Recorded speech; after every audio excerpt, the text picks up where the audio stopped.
साचो सतराम।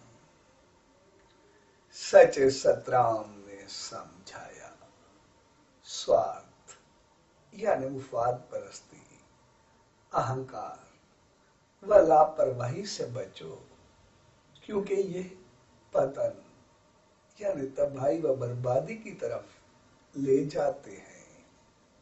सोसी सच्चे साईं से यही इल्तिजा कि ऐसी सुमत व रहमत बख्शे कि सदा सतर्क रहे।